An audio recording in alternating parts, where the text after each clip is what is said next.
bayıl bir сезim, мектебим сенде калган. Чаңдатып досторум менен көчөңдө изим калган. Келгиле курбу досторум, ал күнгө баралычы. Арылы барбын түшүктөн, тазарып кайталычы. 87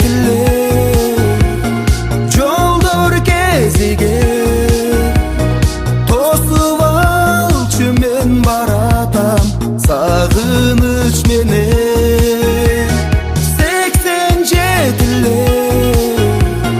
жолдор кезиге тосуп алчы, мен баратам сагыныч менен.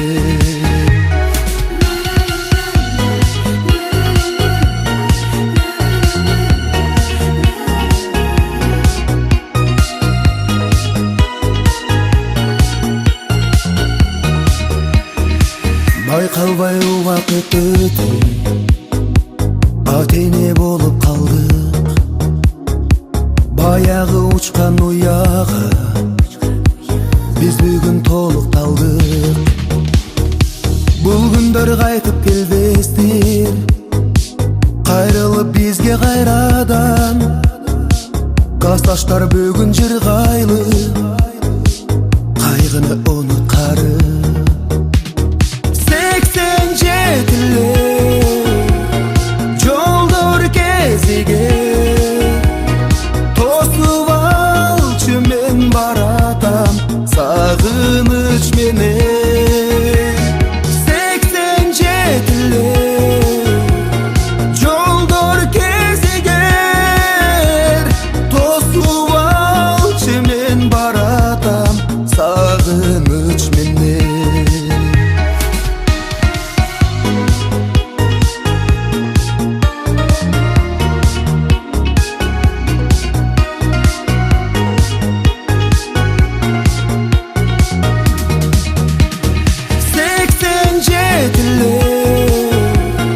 Жолдор кезиге тосуп алчы, мен баратам сагыныч менен. 87 жолдор кезиге тосуп алчы, мен баратам сагыныч менен.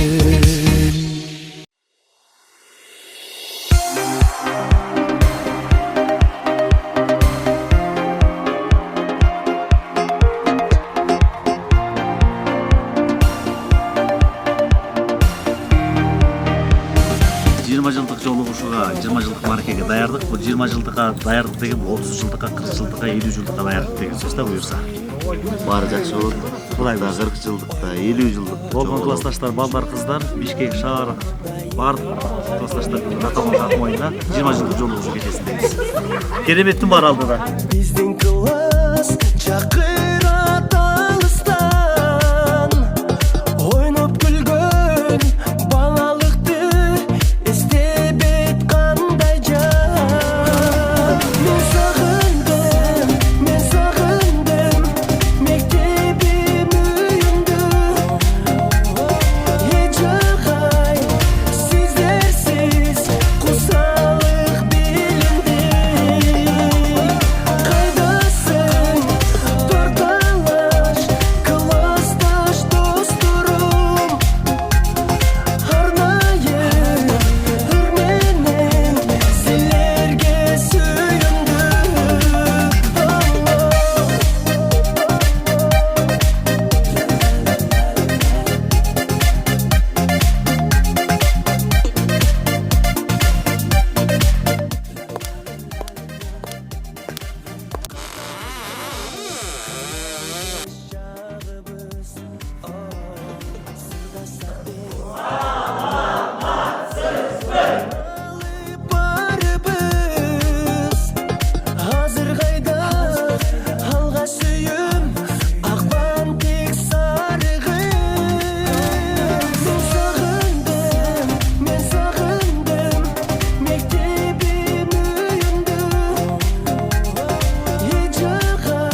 окуучуларым эми 20 жылдык өткөзүп атабыз. 30 жылдык, 40 жылдык, 50 жылдыкта да чоң болот, аман эсен болот. Баарыңар бар болгула, аман болгула.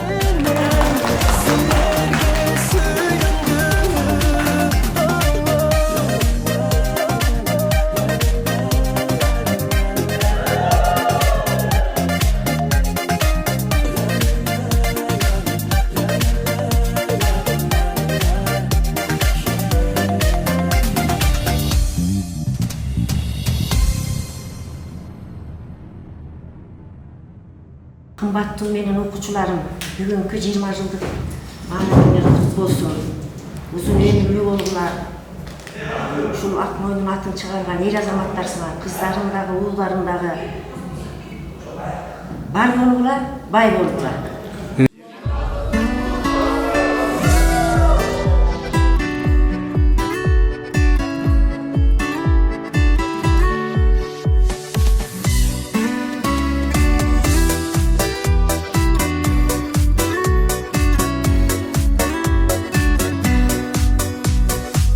Мектепке алгач барган күнүбүз, кармашы кекиден жүрчүбүз.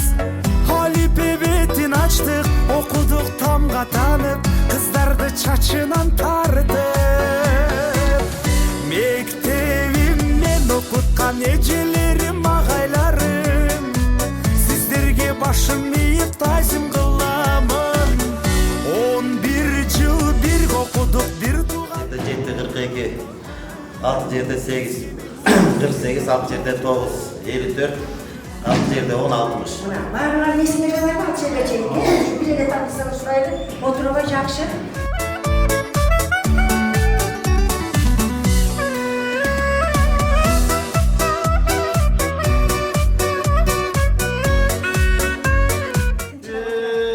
Gayratın getip oyundan havake bolboy kalgan ekensin. Kalmaklardan kavu cep havake bolboy kalgan ekensin. Oyronun bana sölgündü, oyup yerge gömgündü. Oyulup manlak mancığa, oşoldu tartu versençi. Kıranın bana sölgündü, kımkapka çunkok gömgündü. Kızının öçüp gömgündün, kıyın gündü gömgündü. Oşoldu tartu versençi. Bundan görün abaken batır, bana sözdü depti bele vatan dele versensin.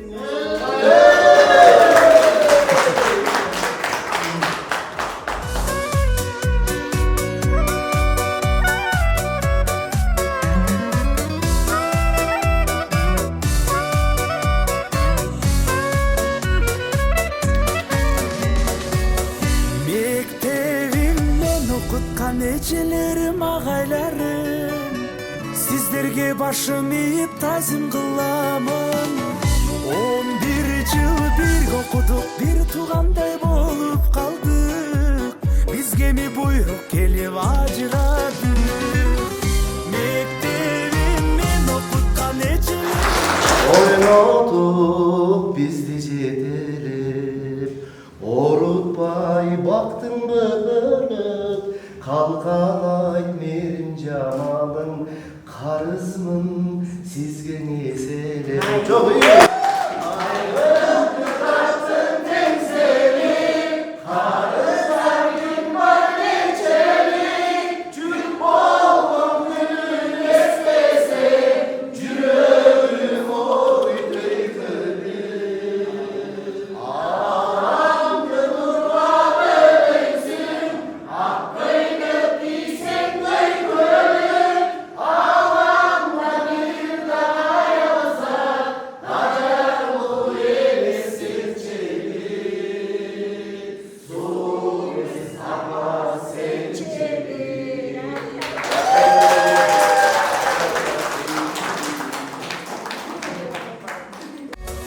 Mektebimden okutkan ecelerim, agaylarım, sizlerge başım iyip tazim kılamın.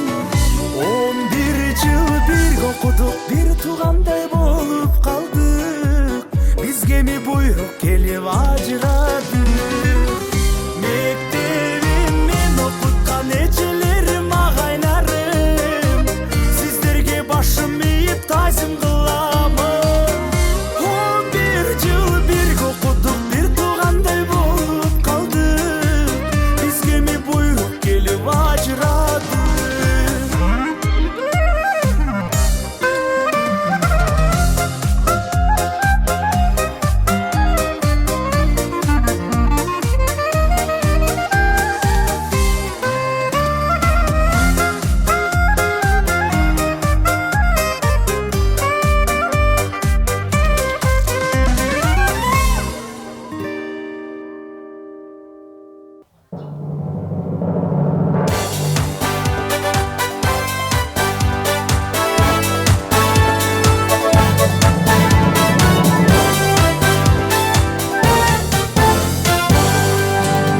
11 жыл бойы парталаш, ойындан ешбір чарчабас. Классташтар кетті еш жақа, болсоқчу аттың чарчабас деді.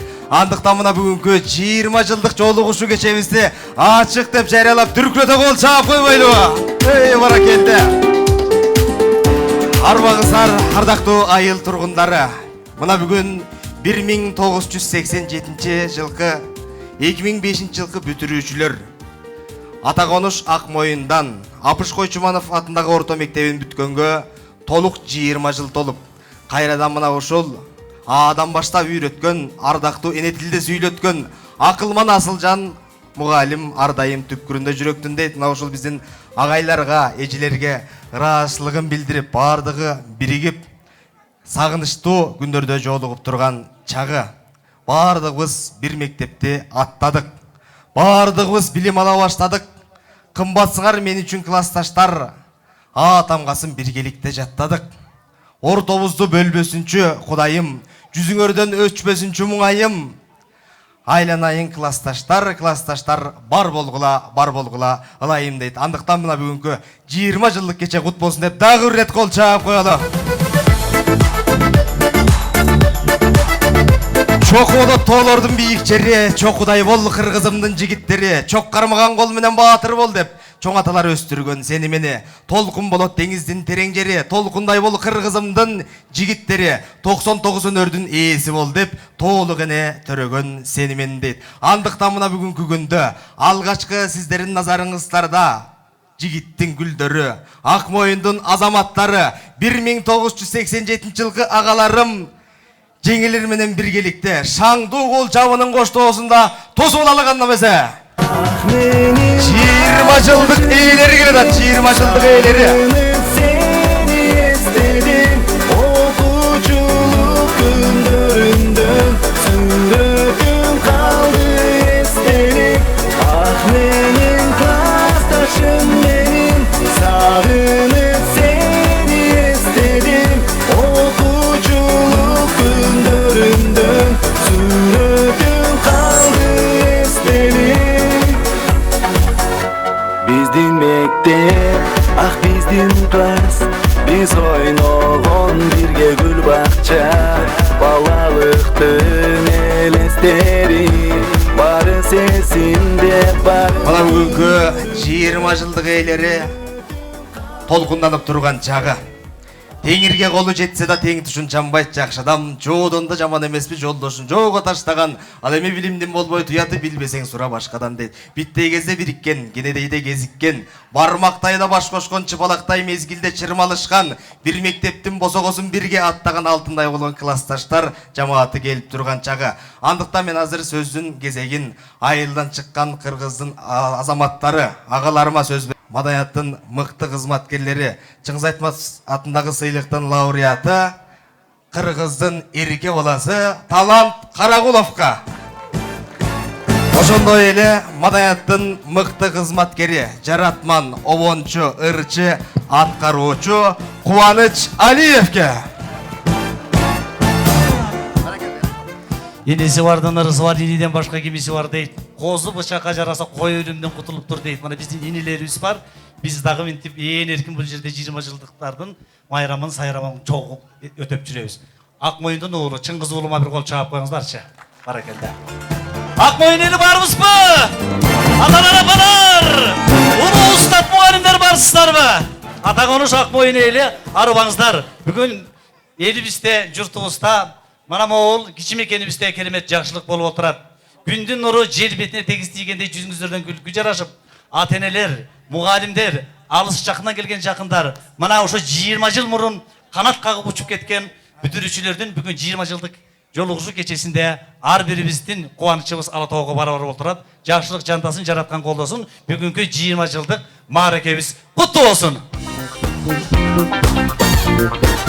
Акмоюн менин мекеним, баркыңа качан жетемин, атыңды угуп алыстан бакытка балкып кетемин. Бүгүн бакытка балкып, өзгөчө айылыбызда кереметке чалкып, киндик каныбыз тамган, балалыгыбыз калган, туулуп өскөн айылыбыз Акмоюнга келип, алтын уябызга келип, өзгөчө кубанып турабыз. Албетте 1987 жылы туулган уулдарыңыздарга бир кол чаап коюңуздар. Айылдаштар, бир туугандар, эже агайлар, бүгүнкү мааракебиз кут болсун. Эй, баракелде. Куан досым, ушул жерде көп эле чүк ойнодук эле, көп эле ырдадык эле, көп эле бийледик эле. Бирок 20 жылдык өзүбүздүн бүгүнкү мааракебизде сен экөөбүз өзгөчө толкунданып турган учурубуз. Мына ушул толкундоолор менен ардактуу меймандар, азыр биздин төркүндөр болгон кыздарды атын атап кутун сүйүндүрүп ушул жерге чакыралы. Себеби кыргыздын бир жакшы сөзү бар. Отко жакын шиш күйөт, төркүнгө жакын кыз күйөт дейт. Ак моюндун кыздары, биздин классташ кыздарыбызга бир кол чаап коелу, атын атап чакыралы. Амангулова Гүлжамал классташыбыз, жолдошу Медетов Аксай, Атбашы району Акжар айылы, 3 кыз, 2 уул, 5 баланын ата-энеси. Кол чабуулар менен тосуп алабыз. Баракелде. Анда месе чакыралы алдыга Акматова Айгүлдү, жан жолдошу Жан Серкеев Турарбек, Кочкордун уулу Акмоюндун күйөө баласы, Ормогандын урпагы келет. Баракелде. Кол чаап туралы. Кыргызстанда эң бай район алтындын бар ошол жерде. Казармандан келген күйөө алабыз. Өзгөчө айылыбыздын кызы Аскалиева Чынара, жолдошу Мусаев Майрамбек, Казармандын кулуну. Кол чаап коюңуздар. Бир кыз, 3 уулдун 4 баланын ата-энеси. Авасы таза түндөрү алып эштеп мени чоңойткан ак талам жердин гүлдөрү дегендей, биздин Ажиева Зарина деген классташыбыз кадимки Баетовка ак ниет Актала элинде турмушка чыккан. Анда Заринаны жолдошу Бейшеналиев Бакытбек менен тосуп алалы. 2 кыз, 2 уул, 4 баланын сүйүктүү ата-энеси.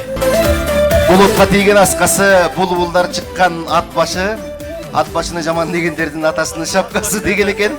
Буна бир тамаша. Атбашыдан болот күйөө алабыз. Айылыбыздын кызы Бараканова Төлөбү, жолдошу Аттокуров Турузбек, 3 кыз, 1 уулдун ата-энеси, 4 баланын ата-энеси. Атбашынын кулуну, Ак моюндун күйөө баласы. Кол чаап коюңуздар. Аттокуров Турузбек күйөө алабыз. Баракелде. Жакшы кыз алыска турмушка чыкпайт дейт. Жакшы бала алыстан аял албайт дейт.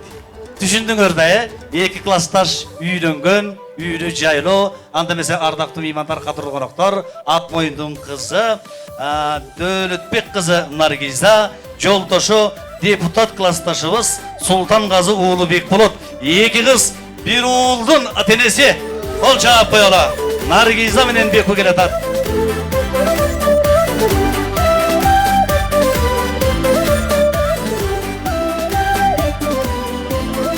Үй бүлөмө көз тийбесин, бир туугандарга сөз тийбесин деп атайын көлгө, кара көлгө турмушка чыккан, Караколго турмушка чыккан Жамгырчиева Шарапат классташыбыз, жолдошу Мусакожоев Мирбек, 1 кыз, 1 уулдун ата-энеси, 2 баланын ата-энеси.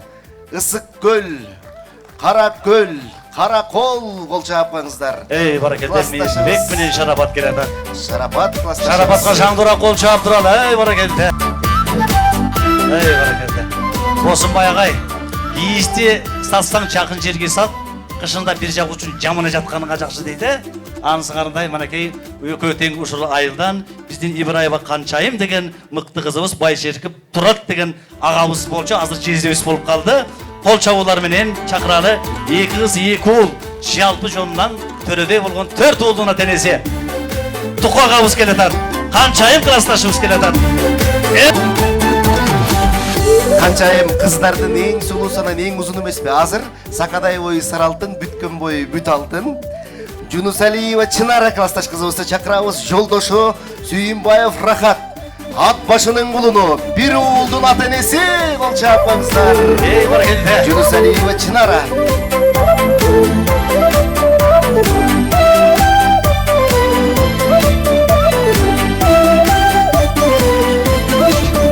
Катар ушкан, каркырадай тизилип келе жаткандардын катарында Катаганова Жазгүл классташыбыз, өмүрлүк Жанширге Пархиев Наил мырза, 1 кыз, 4 уулдун жалпы жолунан 5 баланын ата-энеси.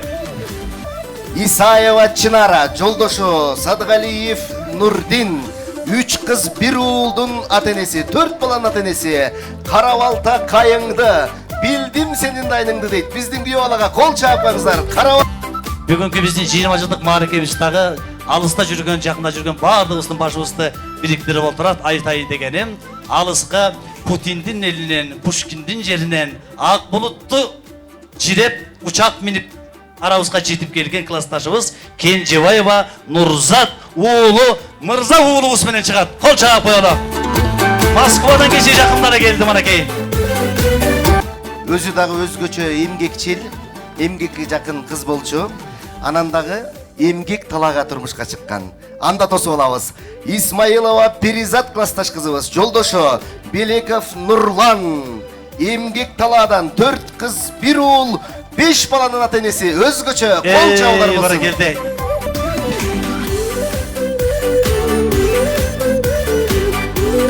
Классташыбыз Мамбетова Айжан 9 жолдун тоому балыкчы жергесинде турмушка чыккан. Анда алдыңыздарга Айжан классташыбыз өмүрлүк жолдошу Дүйшөкеев Бакытбек мырза. 1 кыз, 2 уулдун ата-энеси. Таке, өзгөчө анткени менин парталашым. Экөөбүз биргеликте 10 жыл бою чогуу отурганбыз. Мамбетова Нуржан классташ кызыбыз, жолдошу Кадралиев Мирланбек. Ат башынын кулуну ак моюндун күйөө баласы, 1 кыз, 1 уул, 2 баланын ардактуу ата-энеси Мамбетова Нуржан кызыңыздар. Өзгөчө кол чабуулар болсун. Эй, баракелде, баракелде.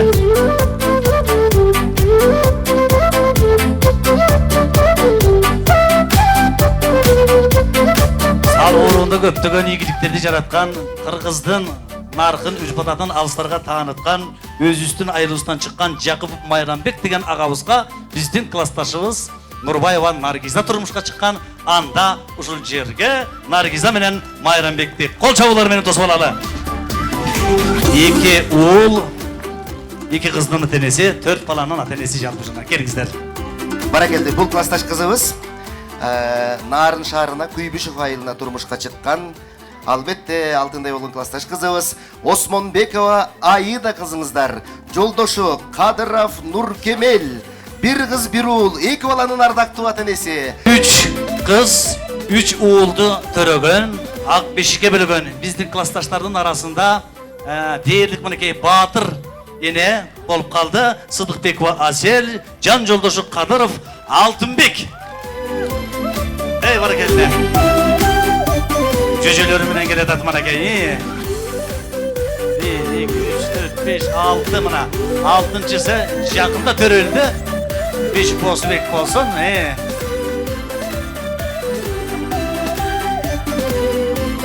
Бул классташ кызыбызды өзгөчө жакшы көрөбүз, анткени бизди сагындырбайын деп атайын өзүбүздүн айылыбызга ак моюнга турмушка чыккан.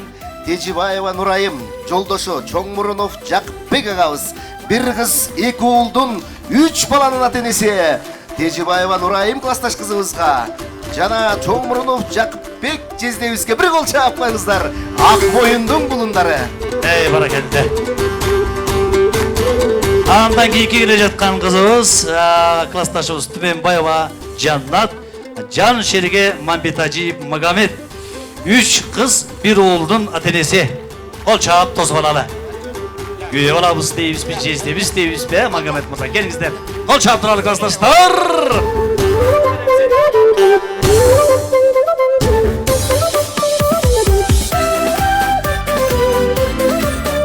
Айтылат сөздүн нечени, азыркы сөздүн кезеги.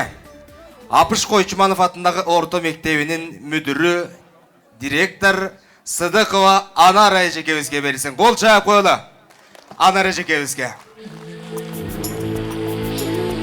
Урматтуу айыл тургундары, эже агайлар жана бүгүнкү маареке ээлери, урматтуу 20 жыл мурун аяктап бүтүрүп кеткен бүтүрүүчүлөр, сиздердин бүгүнкү кубанычтуу күнүңүздөр менен чын жүрөктөн куттуктайбыз. 20 жыл мурун ушул мектепте билим алып, ар кимиңиздер өз жолуңуздар менен ар тарапка кеттиңиздер. Бүгүн ошол жол ушул мектепке кайрадан чогултуп, билим алган уяңыздарга келип, тайзым кылып жатканыңыздар үчүн биз чын жүрөктөн кубанабыз. Сиздердин жашоодогу жетишкен ийгилигиңиздер, сиздердин элге кылган кызматыңыздарды көрүп биз сыймыктанабыз. Ушул мектепке жаш муундарга берген билимиңиз белегиңиздер үчүн өзүмдүн атынан жана мектеп жамаатынын атынан терең ыраазычылык билдирем. Кайда жүрбөңүздөр, аман болуңуздар, ден соолукта болуңуздар, үй бүлөңүздөр менен ушул жакшы күндөрдө дайым бирге болуңуздар. Маарекеңиздер кут болсун. Бар болуңуз Анар эже, бар болуңуз.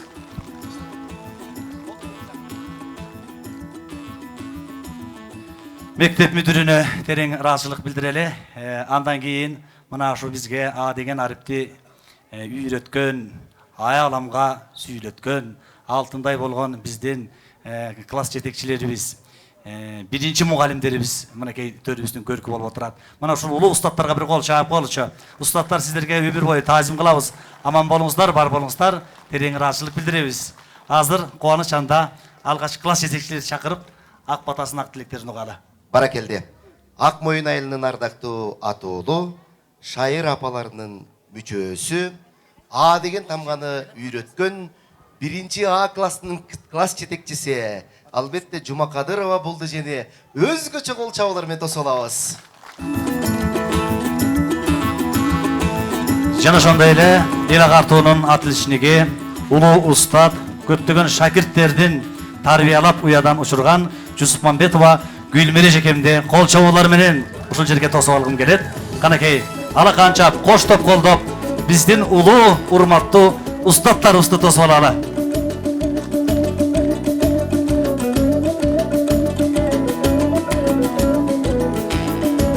Бизге билимин берген, илимин берген Кымбаттуу окуучуларым, көчө эле мектеп босогосун аттап, кичинекей колуңардан жетелеп, тамга таанытып, алгачкы кадамыңарга күбө болгон күндөр бүгүнкүдөй эсимде. Силердин ар кимиңер мага өзгөчө. Биринчи жолу алып мектебин ачып, биринчи сабак туккан, көз үрмемдерден тартып, азыркы ийгиликтүү турмушка бышкан үй бүлөлүү эр азаматтарга жана айымдарга айланган күндөрүңөрдү көрүү мен үчүн чоң кубаныч, сыймык. Силердин ийгилигиңер менин эмгегимдин өсүрү деп ойлойм. Бар болгула айланайындар, ак жол, чың ден соолук, тынч турмуш, дайыма бак-бат жашоо коштоп жүрсүн. Ошондой эле мына бүгүнкү күнү мектеп жамааты мугалимдерге, айрыкча эже агайларга, окуучуларга, ата-энелерге, ушул Ак Моюн тургундары кандай кубач менен келип атасыңар? Чоң ыраазычылык билгисем. Бар болгула, ден соолукта болгула. Мен силер менен сыймыктанам, окуучуларым. Алтындай болгон окуучуларым, 20 жылдык маарекеңер кут болсун. Баарыңарга ден соолук. Ушу бүгүн күнүбүздү ачылып берди, аны байкап атасыңар. Ушу балдардын дагы жакшынакай келечеги деп түшүнөм. Дайым жолуңар шыдыр болсун. Кол чаап кола. Бар болуңуз эжеке, көп жашаңыз, өмүрүңүз узун болсун. Гүлмере эжеке, келиңиз. Кымбаттуу бүгүнкү кеченин майрамдын катышуучулары, эне аталарым, окуучуларым, ушул 20 жыл болуп кетиптир да, көрсө. Убакыт учкан куш экен, кандай өтүп кеткенин биз деле билбей калыптырбыз. Окуучуларыбыз эскертип атат. Аман эсен келишти, кайра жакшынакай майрамдап, үйлөрүнө аман эсен жетишсин. Эжем экөөбүз ушундай атаандашып, ушу азыркы күнгө чейин атаандашып турабыз. Анан балдарыбыз дагы ошондой биз ойлогондой жакшы кесиптерге ээ болду. Жакшы колуктуларды алышыптыр. Кыздарыбыз жакшы жолдошторун таашыптыр, үй жайлуу болушуптур. Баары сонун кечөтөн бери майрамдагыдай болуп атат. Ушул рахмат күйөө балдарга дагы, келиндерге дагы. Экөөнү баш коштуруп, жакшынакай суп-сулуу кылып алып келгенине. Мындан арда өркөнүңөр өссүн, ден соолугуңар чың болсун. Мындан кийин дагы 30 жылдык, 40 жылдыктарда чогуу ушу айыл элибиз менен жалпы ден соолукта жолугушуп жүрө берели. Ак жол, аман эсен болгула, балдар, жолуңар шыдыр болсун, жакшы өтсүн, ден соолугуңар чың болсун. Эми калганын айтпай эле ойлойм, мактанып атат кылабыз, Кол чаап кала.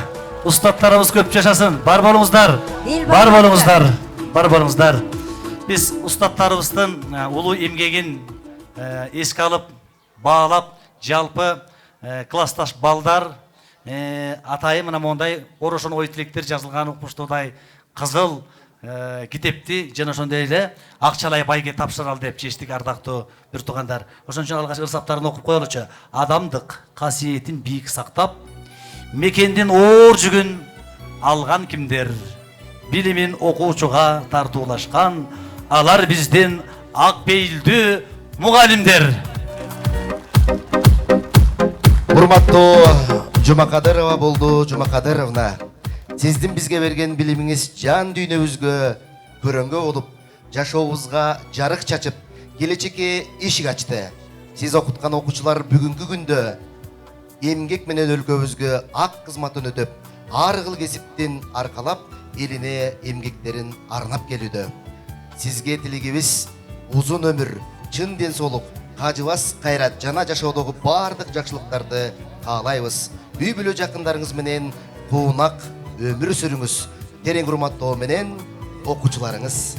Эжебизге өзгөчө окуучуларынан белек. Түркүлөгөн кол чабуулар. Мына ушундай керемет ой тилектердин бардыгы жазылган. Биздин балдардын атынан белектерди ыйгарып коелу.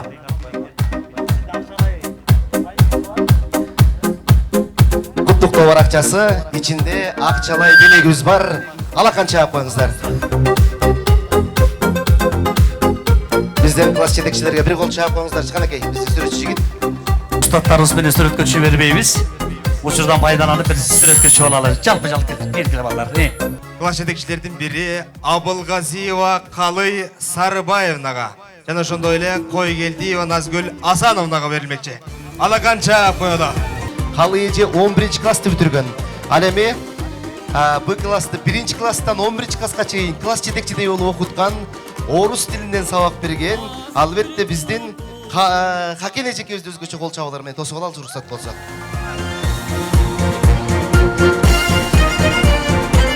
Музыка сабагынан берген Жамил эжебизге дагы ыраазычылыгыбыз бар. Кол чаапаңыздар. Агайыбыз келгичектен да уруулатып сөз сүйлөй берели. Келиңиздер. Саламатсыздарбы, урматтуу ата-энелер, биздин коллективибиз, анан бүтүрүүчүлөрүбүз, кыздар жана балдар. Бүгүнкү мааракеңиздер менен сиздерди чын жүрөктөн куттуктайм. Баардыгыңыздарга узун өмүр, чың ден соолук, иштериңерде ийгилик, үй бүлөңөрдө бакубат жашоо каалайм. Мааракеңер кут болсун. Урматтуу ата-энелер, Акмойын жалпы тургундары, 20 жылдык бүтүрүүчүлөр, кыздар, балдар, бардыңарды бүгүнкү майрамыңар менен куттуктайм. Ден соолукта болгула, карап отурсак очор бачар болуп, бала чакалуу болуп, жакшы экен, баарыбыз болуп турабыз карап. Кээ бириңөрдү жана көчөдөн көрсөм тааныбай калмак экен, кыздарды айрыкча. Көрөлүк болчумун көптөн бери. Үй бүлөлүк бакыт таалай баарыңарга. Байрамыңар тынч, ынтымакта жакшы өтүп кетсин. Кайра үй жайыңарга аман-эсен жетип алгыла. Силерди тапкан ата-энеңер аман болсун, жакшылыгыңарды көрүп ушинтип жүрө берсин, Баарыңарды майрамыңар менен. Чоң рахмат, Назгүл эже.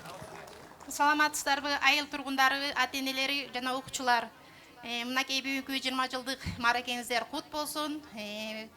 Мен ушу бир нерсени баса белгилеп айтып кетким келип атат. Мен ушул 2002 жылы мектепке биринчи жумушка киргенде 15 сентябрда кирдим эле. Анан кирген күнү эле ушу 9 класска класс жетекчи кылып киргизди.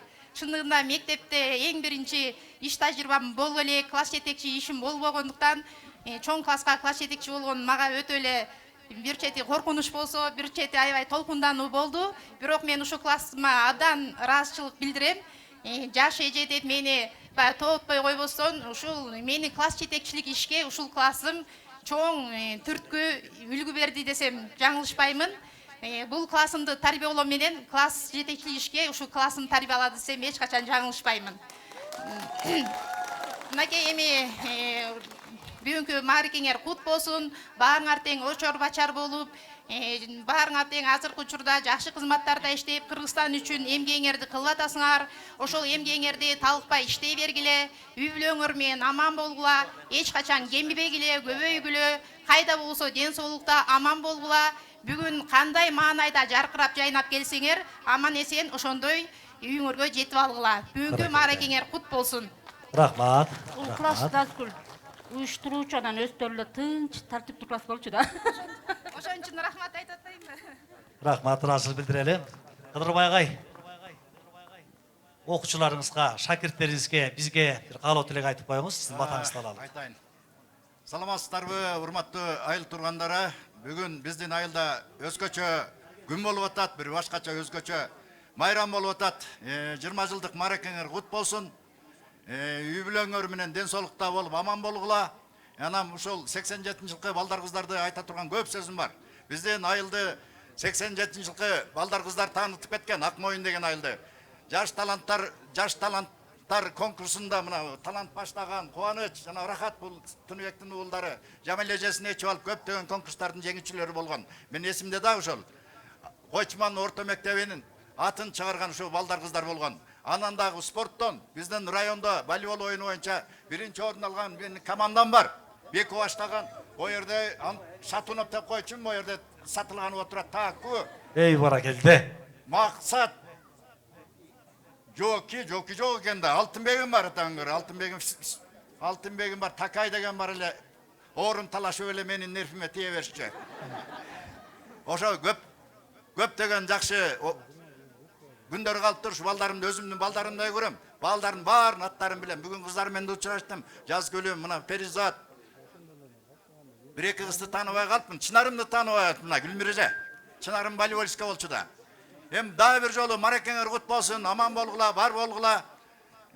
Ушундай ар дайым ушул мааракеге келип жүрө бергиле, алтын балдар кыздарым. Жакшылык болсун, ден соолукта болгула.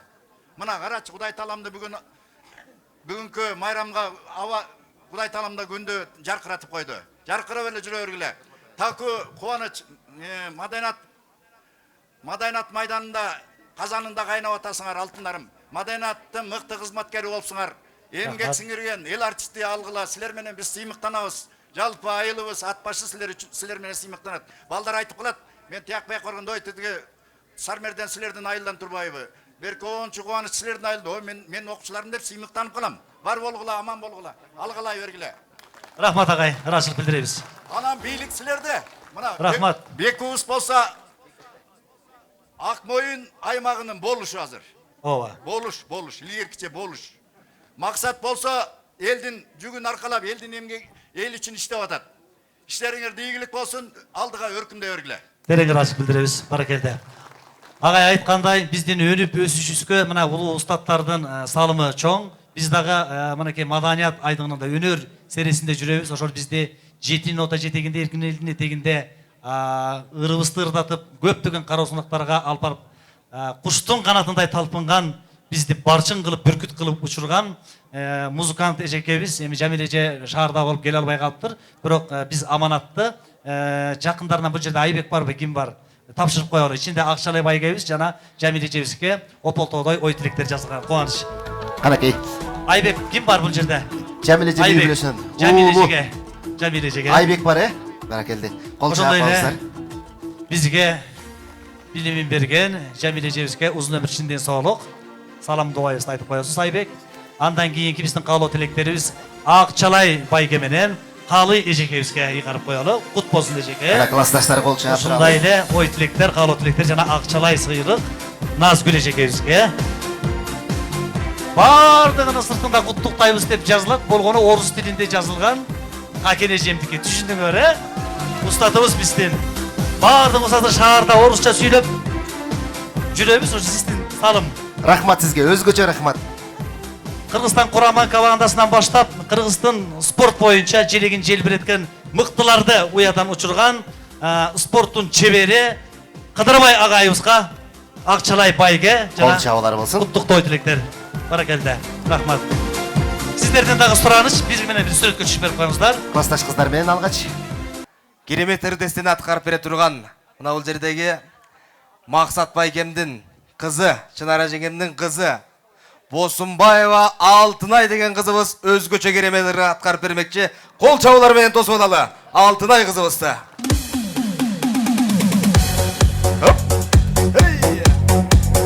Жақында болып өткен көптөгөн кароо сынактардын жеңүүчүсү, айылдык райондук облустук кароо сынактардын жеңүүчүсү Алтынай кызыбыз. Кана достор! Баракелде, Макой! Мекиш!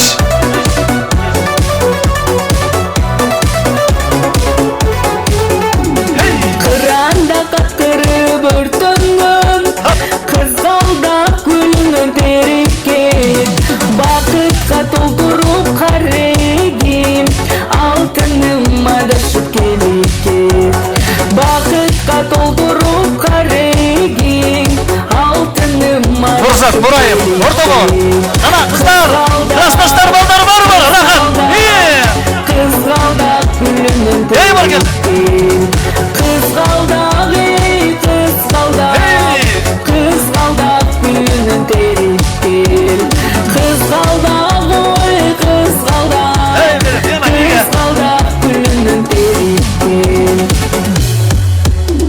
Suyu göcetkir böc azabı Sumsayda suyunun azabı Gün boyu uktabay tügünbüz Jürüktün sıvarınca sağlık Tün boyu uktabay tügünbüz Jürüktün sıvarınca sağlık Gelip git, gelip git Altınıma da şu gelip Gelip git, ay gelip git Altınıma da şu gelip Oy kutlu olsun, 20.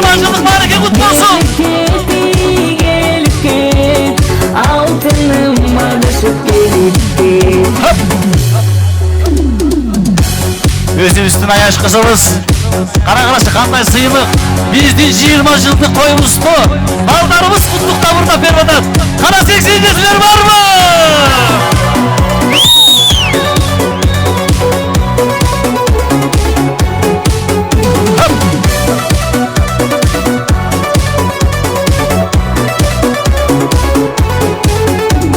Gözüm yaşıdırım öldürüp Altınıma daylap gelip git Bulut tecrüsünü süydürüp Sayımdı tartınbay sunup git Bulut tecrüsünü süydürüp Sayımdı tartınbay sunup git Gelip git, gelip git Altınıma daylap gelip git Gelip git ey gelip git Altınıma daylap gelip git Kızıldak ey kızıldak Kızıldak gülünün terikket Ey bak elde. Hop. Hey. Hey bak elde. Altınay kızımızga alkış bolsun. Бар бол алтыным, өнөрүң өссүн. Баракелде. Алтынай кызыбыз жакында көптөгөн кароо сынактардын жеңүүчүсү, биринчи, экинчи орундарды ээлеп, манакей өнөрүн өргө чапкан кыздарыбыздын бири биздин жолубузду жолдоп, манакей өнөр жолунда келатат. Ата энелерге сөз берелик анда, Төрүңдүн көркүн чыгарган кары болот билип жүр, кары сөз жаштарга дары болот билип жүр дейт. Андыктан азыр бул жерден Асаналиев Жакшылык атага, ошондой эле Түмөнбаев Тойгонбай Аяш атага сөз берилет. Кол чаап коелу Аяш аталарга. Түмөнбаев Тойгонбай Аяш ата. Аталарда болмокчу, Жакшылык ата, келиңиз. Айдарайын туғандар, биздин балдарыбыздын, кыздарыбыздын бүгүн 20 жылдык майрамы болуп атат. Ушу майрамы өзүлөрүнө буйруп, өзүлөрү абдан өмүрлүү, жакшы балдар болсун. Дагы алдыда көп майрам бар. 30 жыл, 40 жыл, 50 жыл деген. Ушу майрамдарындагы жакшы өткөрүүгө аракет кылып, жакшы өткөрүшсүн. Өмүрүн абдан Кудайым береке берсин.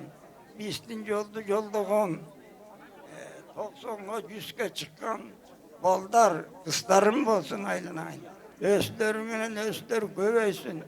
Akıllı, eski, yakşı ballar olsun. El silasın, yurt silasın, üy bilösün, el atasın, ağa tuğanın silagan ballar olsun. özleri menen biri menen ынтымактуу, ырыс-кечиктүү, жакшы балдар болсун. Абдан эстүү болсун. Карыган да балпайган аксакал, балпайган байдыча болушуп, абдан ынтымактуу болушsun. Geleceğe kem olsun, bizdin yoldu yoldop, oğu öter, köp yaşasın. Daima şunday toylarda ötkörüversin. Yeni dağı toylop barışat eken, şu toyga varganda da toyun jakşı ötkörüp mayramın.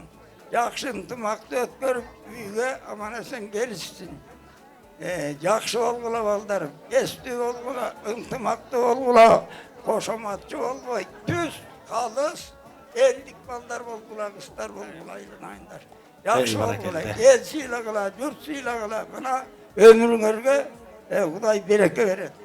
Kultun, bultun, janagı uygu, duygu sözgü, koşulbay, kalız, töp, düz bürsünger, oğa öter mıhtı, jakşı ballar bolasınger, aylar. Jakşı olgula. Toyuңарды абдан жакшы өткөргүлө. Келечекте дагы тойго абдан умтулуп, аракет жасап, келичи тойлоруңарды жакшы өткөрүп, жакшынакай үйгө жакшы баргыла. Аман эсен болгула, тоюңар кут болсун, өсүңөр өмүрлүү болгула. Аман эсен болду. Ай, баракелде. Ушулда сөз менен туруп калбай. Силерди 10-15 жыл окутуп, тарбиялап, ушу турмушка жеткирген Geceleриңер, ağaylarıңар турат ушуларда. Ошолордун алдынан кыйытпай, сыйлап, абдан сыйлап жүргүлө. Баракелде, кол чаап коелу, аксакалдуу карыя агып жаткан дарыя дейт. Кадырман аксакалыбыз, атабыз көп жашасын, тилектер орундасын. Келиңиз атаке, сөз кесек өзүңүздө. Айлан айындар бүгүн ак моюн өзгөчө шаңга бөлөнүп турат. Себеби 87-жылғы төрөлгөн уул кыздарыбыз 20 жылдыгын өткөзүп аткан экен. Ушу 20 жылдык жөнүндө мына ушул иш-чараны бизден бир жыл класс мурда бүткөн акелерибиз могу Шатык отурат, Канат, Келдибек отурат. Мына ушулар баштады эле. Ошондон баштап бул элдик кыймылга айланды. Элдик кыймыл, жылга 20 жылдык элди шаңга бөлөгөн. Муну мындайча айтканда бул Кыргыз бекеринен уюткулуу журт деп айтылбайт экен. Себеби уюта турган бир нерселер болот экен. Ошол мына уюта турганыбыз ушул мынакей. Элдин баары классташтар бирин-бири көрүп, жезделер бири менен таанышып, бажалар бири менен көрүшүп дегендей кыскасы чогулуп атышат. Чогулгандан дагы булар айылга инвестиция салып атат. Жылдан жылга ушул жерде мектеп болобу, мечит болобу, парк болобу, медпункт болобу, бардык жерге ушулардын колу тийип ушундай кылып жакшынакай иш-чараларды өткөзөт. Бул уютку. Андан кийин эми 10 жылдык эртерээк болуп калат экен. 20 жылда ана табы. 30 жылда деген кишине анча-мынча турмуштун кыйынчылык камыты мойнубузга илинип, балдар өткөзө албай калат экен. 40 жылдык дагы кишине анча-мынча кыйналат экен. Аны 50 жылдык дегенде чындыгында аябай кыйындык болот экен. Эң эле гүлдөп турган убагыңар 20 жылдык. 20 жылдыгыңар кут болсун айлан айындар. Бактылуу болгула, өмүрлүү болгула, дайыма ушундай кылып айылга жаркырап, жайнап, ушундай жакшы маанай менен келип, бизди кубантып тургула. Силерге өмүр берсин. Ушул тоюңар жакшынакай чыр-чатаксыз, татынакай кылып гана өткөрүп алыңыздарды тилейбиз.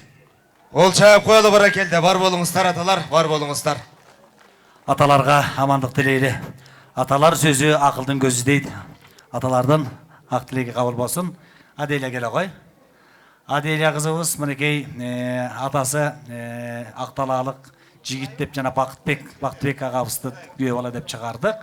Апасы Ажиева Зарина классташыбыз мынакей. Аделя ошо 3 кыл комузду чертип, бобон сөзү бардап жүрөт. Анда Аяш кызыбыздын кенебет бир өнөрүнө күйөө бололучу. Аделя келе кой. Саламатсыздарбы? Ушул жерде отурган бардык 20 жылдыкты өткөзүп жаткан адамдарды чын жүрөгүмдөн куттуктайм. Сиздерге бүгүн аткарып бере турчу ырым Агын суу чыгармасы сөзү ону элдикке.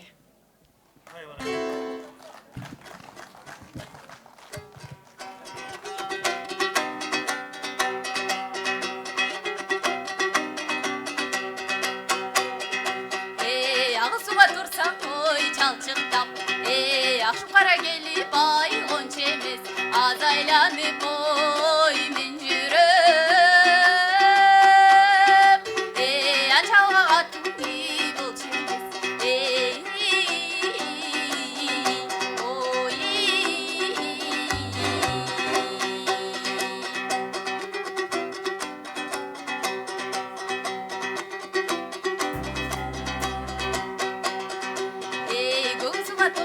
oy çalçıktap ey koşup kara gelip ay gonçemiz köp aylanıp oy men жүрөм ey көйлөдө катым үй болчу эмес ey oy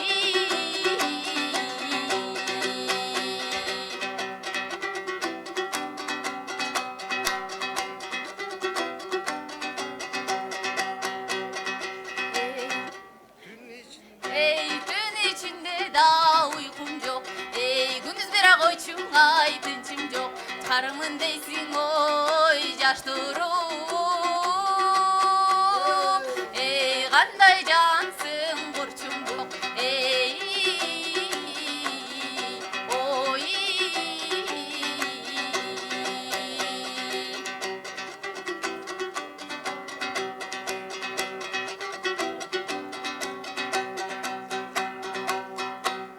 Barakelde kol çağıp koyulu, ырчы кызыбызга кол чаап коелу.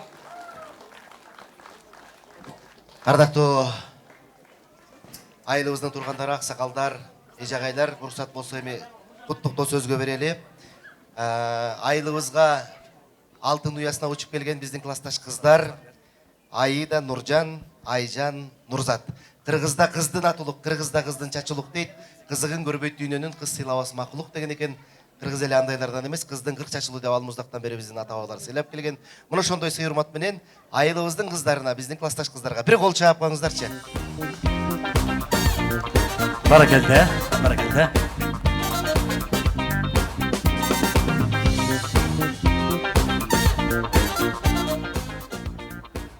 Урматтуу Ак Моюн айылымдын тургундары, баарыңыздарды көргөнүбүзгө абдан кубанычтабыз. Урматтуу биздин классташ балдар, көптөн бери жолуга элек биз экенбиз. Сиздер бизди конокко чакырганыңыздарга чоң рахмат.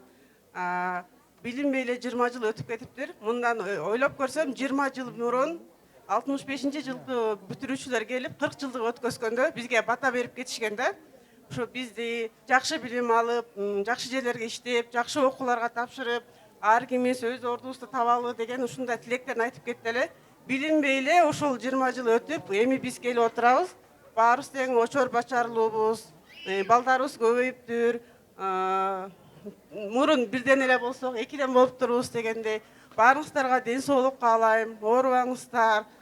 Дайым эле ушундай жолукканда жаркылдап жайнап жүрө бериңиздер. Рахмат чоң. Рахмат, Айда классташыбызга амандык, алкыш айтабыз. Айжан келиңиз. Саламатсыздарбы? Бүгүнкү 20 жылдыктын катышуучулары жана ошондой эле урматтуу ата-энелер, алтындай болгон классташтарым жана ошондой эле биздин сүйүктүү ага эжелерибиз. Биз бул күндү көптөн күтүп келдик эле. Биз сиздерге, биздин ага эжелерибизге, бизге таалим, тарбия, билим берген ага эжелерибизге башыбызды ийип таазим кылабыз кыздар, балдардын атынан. Сиздер бар үчүн биз ушундай даражага жетип отурабыз. Сиздер бизге билим гана бербестен, сиздер бизге тарбия, адамгерчиликти, жоопкерчиликти, ыймандуулукту жана эмгекке да тарбияладыңыздар бизди. Сиздердин берген бизге кеп кеңешиңиздер, акыл насаатыңыздар азыркыга чейин биздин жүрөгүбүздө сакталып турат. Сиздер бар үчүн биз мына ушинтип чогулуп, башыбыз биригип турат. Жана ушул 20 жылдык мааракесин уюштурган биздин балдарыбызга да терең ыраазычылык кыздардын атынан. Бар болуңуз. Жана ошондой эле биздин класс жетекчибиз Гүлмира эже кыздардын атынан биздин чакан белегибиз бар эле. Келип койсоңуз, Гүлмира эже. Эжемди убара кылбай, эжеке ошол жерден эле туруп туруңуз, манакей. Берип атат иши кылып дейт тиякта. Кол чаап коелу. Кыздарга рахмат, рахмат. Бул 20 жылдык азык отурма жерде келер бүт агасын. Алтындарым, күчүктөрүм десе кана. Тапшыралы. Биздин 20 жылдык, эл аралык 20 жылдык болуп атат, ардактуу меймандар. Эмнеге дебейсиздерби? Биздин айрым кыздарыбыз бирөө Дубайга турмушка чыккан, ушундук мына. Бирөөбүз орус, мына могу кыздын күйөөсү орус чыкчалдык экен. Эмне эле мунун теңи орусча, теңи кыргызча, ушунчалык эле какен эжем бүт орус тилдин баарын эле ушу кызга үйрөткөнбү деп таң калып атсак көрсө, міне Владимир беле, ким эле? Владимир деген Ак Моюндун күйөө баласы бар. Ал каякта дебейсиңерби? Ал гүлдөйбөй Кыргызстанда гүл терип атат, бир аждан кийин келет. Тамаша, Москвада калды, келе албай калды. Бир үйдөн бирден киши келиптир, Нурзат сүйлөп койсун. Орусча да кош кичине, бир аз кошпай. Саламатсыздарбы Акмоюн калкым, баарыңыздарга салам. Негизи сүйлөгөнү билбейм, анан алыстан келдиң деп сүйлөтүп атышат. Эң биринчи балдарга ыраазычылыгымды айткым келет. Ушунча сыймыктанам силер менен балдар. Мен канча болгон эл орустардын баарына мактанып келдим. Мен 3 күн майрамдайм, тойлойм деп сүрөттөрүмдү жиберип атам. Силерге чоң рахмат, таазим этем балдар. Ушинтип бизди чогулткан силерге рахмат. Кыздар келип берген силерге да рахмат, конок болуп берген. Анан кыска нуска айтып кетейин, мугалимдер, силер бар үчүн, силердин эмгегиңер бар үчүн, бизди ушунча даярдап, бизди учурганыңар үчүн силерге да чоң рахмат. Бизде аябай күчтүү мугалимдер көп. Хакен эже, я вас люблю. У меня с вами отдельная любовь. Дамир эже, Ишен эже, Гүлмир эже физикадан берген. Вот Сайрагүл эже ушундай күчтүү мугалимдер бар бизде, Бактыгүл эжеке. Баарыңарга чоң рахмат. Негизи силер биздичи биз убагында түшүнбөгөн мененчи окубай качып, силер бизди эле ойлоп турсуңар да, силерге кереги жок экен да, чындап эле айтчу элеңер го, аны мага кереги жок, билем аны сен депчи. Ошону чындап айтып турсуңар да, кийин түшүнөт экенсиң. Чоң рахмат силерге. Ыраазычылыгымды билдирем. Баарыңарга рахмат. Шартылдап сүйлөп атканын карачы, баягы эле бойдон турбайбы Нурзат? Шартылдап атат. Жаш кезинде кичинекейинде эле ушундай болчу. Нуржан болсо кичинекейинде уюштургуч, жазмакер болчу. Эмнелердин баарын жазып келген билбейм, азыр көрөлү. Кел. Нүкелең, Нуржан бай. Саламатсыздарбы, урматтуу айлыбыздын тургундары. Сиздерди көргөнүмө кайра ошол жерде 20 жыл мурда да ушул жерден узаганбыз. Кайрадан сиздер менен көрүшүп турганыма абдан кубанычтамын. Толкундан турабыз. Не дейбиз? 20 жылдык мааракебиз кут болсун, классташтар.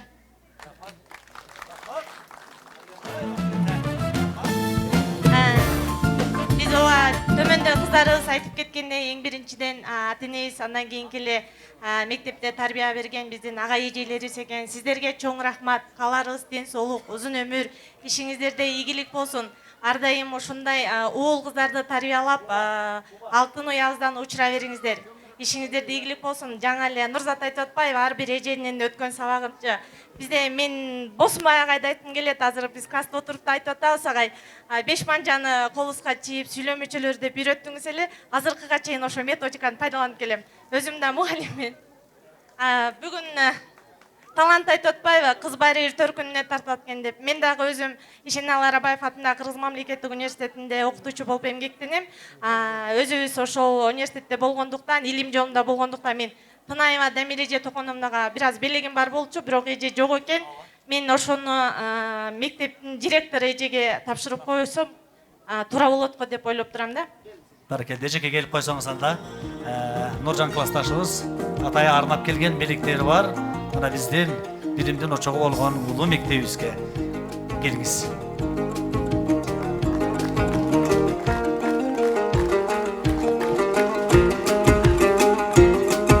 Рахмат. Мен өзүм ошол университетти аяктап география кафедрасын бүтүргөм. Жана ошол жакта эмгектенип келем. Ошол өзүм иштеген институттан Тынаева Дамира токонумдага ыраазычылыкка алып келгем. Муну ошо эжеге сиз тапшырып коесуз деп аракет кылам. Ишенем. Ошондой эле ошо илим жолуна алгачкы мен ошо китеп жазып, ошо өзүм материктердин океандын географиясы сабына берип, ошо алгачкы эмгегим китебим болчу. Бул автордук китебим, ошо Дамир эжеге тапшырып коюңузду суранам. Андан сырткары ошо мектепке биз ошол университетте иштеп жүргөндө мектеп менен тыгыз байланыштабыз да. 6-чы, 7-чи, 8-чи, 9-чу класстар үчүн география китебин жазганбыз. Ошону дагы 40 китеп, анан карта алып келдим. Сиздерге менин үй бүлөмдүн атынан кичинекей белегим кабыл алып коюңуздар. Баракелде, кол чаап коелу, кут болсун. Эмне демекчимин, баарыңыздарга ден соолук каалайм, аманчылык каалайм, ишиңиздерде ийгилик болсун, ар бир үй бүлөдө бакыт болсун, байлык болсун, сүйүү болсун, өлкөбүздө тынчтык болсун. Чоң рахмат. Классташыбыз Нуржанга терең рахмат билдирели. Мына бул китептер биздин окурмандарга, биздин өспүрүмдөргө келечекке көкүрөгүнө дары болсун, эм болсун, дем болсун. Качан кубаныч ырдайт, качан талант ырдайт деп күтүп атасыздар. Бирок биздин артыбызда биздин таланттуу кыздарыбыз өнүп өсүп келатса, биз кантип биздин чүрпөлөрдөн жол талашабыз. Биз сыймыктанып атабыз, мына биздин орун басарларыбыз чоңоюп келаткан экен деп. Бул кыз ким айтып коелу, тааныштырып коелу. Классташыбыз Аскалиева Чынаранын кызы, атайын бүгін 20 жылдық кеченин ээлерин куттуктап өзүнүн бий өнөрүн арнап келген кыргыз бие кабыл алып коюңуздар. Ey barakette. 80-90 kılımlık tarihı var, jorgo biyi deyip жатат. Bana bizden kızımız. Ey barakette.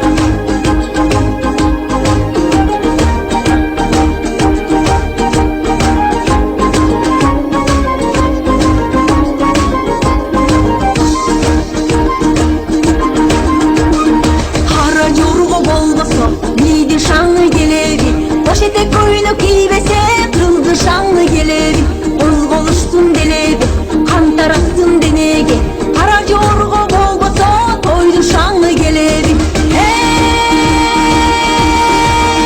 Hey, hara jorgo bileğiz, toy desi da koybomuz. Boş yürüktür şattığın, dalışınday toylumuz. Gele beri bir sыңгайга, мындай шат бүгүн кайда? Oyunumuzдар агайын, бийлеңиздер мындайда. Бийле бийле сууңуз, бийлегенден талбаңыз. Былкылдасын муунуңуз, кырсылдасын манжаңыз. Бийле жеңе бийлегин, мына тойлор күн келин.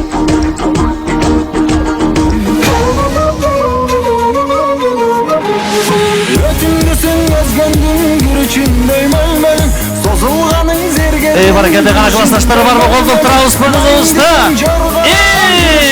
Ey barakette. Gülzar kılçı жүрөктүн агакшып жаткан жылдырың. Gülzar kılçı жүрөктүн агакшып жаткан жылдырың.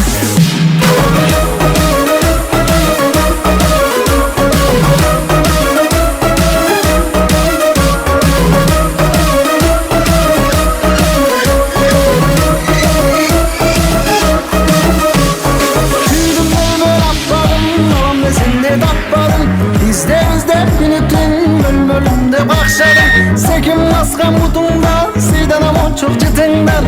Адам койгон бутуңдан, ай калемпир мончок жытыңдан. Берейин десем малым жок, мал табылган галым жок. Керегиликтин артынан тышым жалын ичим чоң. Бирок та мунун барына карабайт экен көңүл шок. Көрүнүп койсоң бир жолу булуттан чыккан айга окшоп. Көрүнүп койсоң бир жолу булуттан чыккан айга окшоп. Жаз бийчилер тобунун бийчи кызы Сабина кызыбызга кол чаап коюңуздар. Баракалды. Аскалиева Чынара классташ кызыбыздын кызы. Дүйнөлүк музыкалык аспаптардын бири болгон скрипка. Мен жаңылбасам балким Акмоюнда биринчи жолу азыр ойнолот болуш керек. Балким буга чейин ойнолгондур, эсимде жок.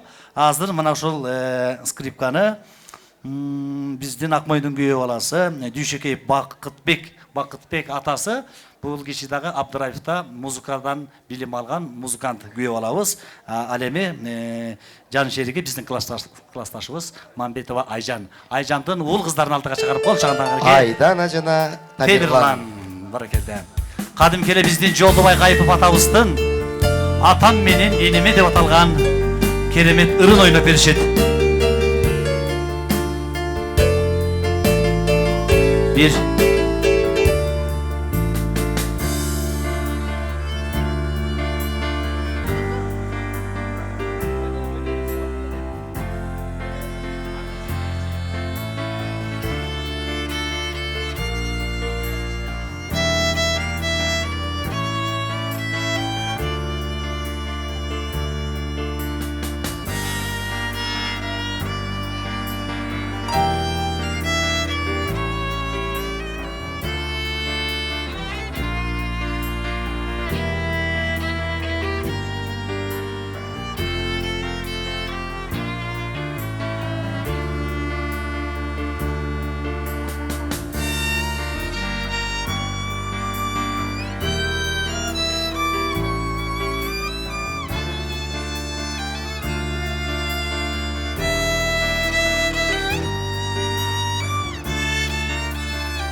Айдана менен Темирланга кол чыгарды. Айдана, Тамирлан азыркы учурда Мукаш Абдыраев атындагы музыкалык мектепте билим алып жатат. Ийгилик каалап бир алакан чаап коюңуздар. Болду эжем менен Гүлмир эжем айылдагы аталарын унутуп калбасын деп эле ошо кичинекей кезден эле бизге аяш аталарыбыздын аттарын айтып, жашоочу могу жердеги аксакалдардын аттарын ырга кошуп айтып туруп эле биздин өнөрүбүздү кубаныч эмне көп сүйлөп калганбыз десе, талантыбызды ачкан окшойт.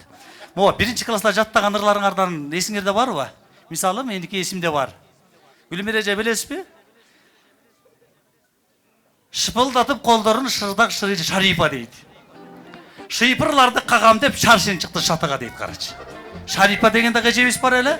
Анан Шаршен атамдын алдынан чыккан сайын мен жаңы келген келиндей болуп Шаршен деп атын айтып алып, уялып жүрөм ушул мезгилге чейин. Кээде башкача айтып алам. Дагы бир эсимде калыптыр. Чабалекей чагылган, чы тамгасы жазылган, чынчыл болуп чоңойгон Чудукен Чортек атаң артынан дейт. Айта берсе көп сөз. Азыр ардактуу меймандар, кадырлыктар, Нурзат бир сөз сурап атат. Нурзатка берип койчу. Эмне болуп кетти? Биз талантка ошо уюштурганың үчүн чоң рахмат деп Б класстын кыздарынын атынан бир автомобиль алып келдик элек. Наргиза. Ой, атаңды кара. Тесла. Кара келди. Рас кылбадыңарбы? Буга антип батам эми. Рахмат. Жакшы. Бул жакшы жүрөгөнү баштап бердиң. Куру кол келбей ушуну ала келген экенсиң. Рахмат, Нурзат, ыраазычылык билдирем. Мен дагы куру кол келбей, белекти алып келчи. Куру кол келбей өткөндө жогорку кеңешке барып калып, анан классташтарым менен мактанып, классташтарыма сыймыктанып, балдарды, жигиттердин 20 жылдыгы болгон атат десем, бир эки жигитке жогорку кеңеш депутаттар бир белек ыраазычылык кат жазып жиберди. Ошон үчүн мен ушуну окуп коеюн.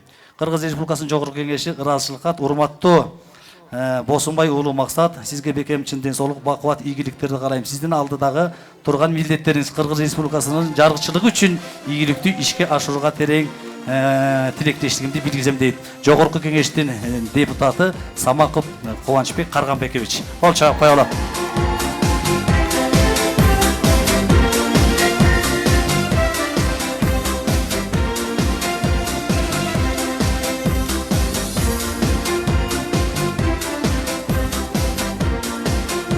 Анан кийин ааламга жол айылдан башталат дейт. Ошол жогорку кеңештин депутаттары эле барып, дароо эле депутат болуп калган жок да, ал айылдан баштады. Ал эми депутаттыкты биздин айылдан баштаган, биздин айылыбыздан чыккан, биздин классташтарыбыздын арасынан чыккан, мынакей айылдык кеңештин төрагасы, депутат классташым Бекболотко ыйгарылат. Кыргыз Республикасынын жогорку кеңешинин ыраазычылык каты урматтуу Султангазы уулу Бекболот, сизге бекем ден соолук, бакубатчылык, ийгилик каалап, сиздин алдыдагы турган милдеттериңизди Кыргыз Республикасынын жаргычылыгы үчүн ийгиликтүү ишке ашырууга тилектештигимди билдирем. Жакындарыңыздын жанында, жалпы элдин сыймыгына татып, узак өмүр сүрүңүз. Кол чабуулар менен Самаков Кубанычбек Карганбекович, жогорку кеңештин депутаты. Баракелди. Кут болсун. Сүрөткө.